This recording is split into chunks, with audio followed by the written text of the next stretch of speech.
YouTubers, this is the finished product.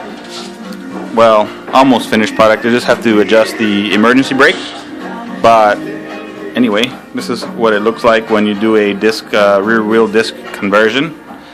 Made sure that I put all the grease on all the fittings. I guess it's really important so that the caliper will slide back and forth. Anyway, if you get the conversion kit from King Tech Performance, these rotors will be really small.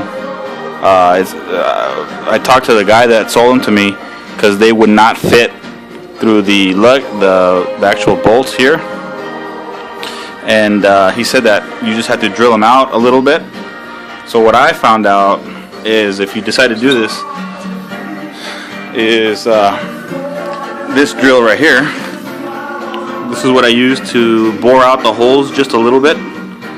I found this inside my toolbox. I have no idea where I got this. It must have been from a yard sale or someplace, but if you guys know what this is exactly what you need to bore out the holes. And then you should have no problem sliding the rotor over the top of this here. But that was kind of a challenge, and I guess the main thing is just to drain your differential, and you have the kingpin that's inside there. Once you release that, then your axles will go ahead and slide out. You have to slide the axles completely out in order to remove the backing plates. And then of course, this is the difference here from this to something like this here. So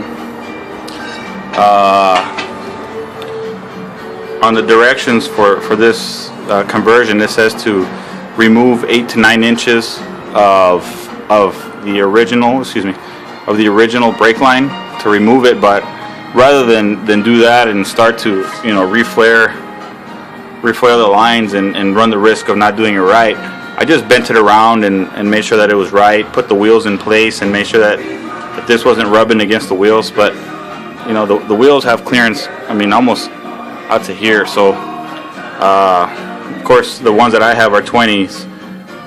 If you have anything over the stock wheels, I'm pretty sure it'll clear all this. So everybody's situation will be a little bit different. This seems to work for me. This is exactly the same on the other side. It's dark on that side, so I won't show you that today. But everything seems to be okay here.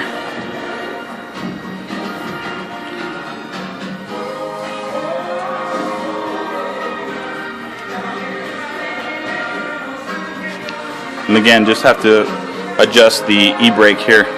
It's quite a bit of difference. The old emergency brake cable had a spring, and that spring was actually on the cable itself. It was, if you take your old brakes apart, you'll see it.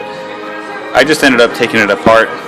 I just found one side and then just ended up grabbing it with a pair of dikes and then just yanking on it until it came completely off. Because you have this spring right here that will pull the cable back.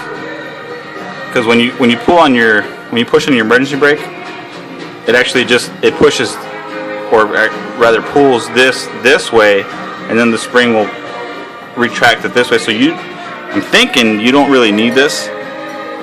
This is it looks like a big spring, but in reality, when it's on your cable, it's only about that long. And you have sufficient spring here to push the emergency brake back out there. But anyway, it's kind of an idea what it looks like. See if on the other side it looks. Let's see what it looks like here. Well, it's the same thing here. So just push all that back in there, and that's kind of what it looks like. If you guys have any questions, feel free to shoot me a message or comment. Please subscribe and like the video if you like it, and I'll talk to you guys soon.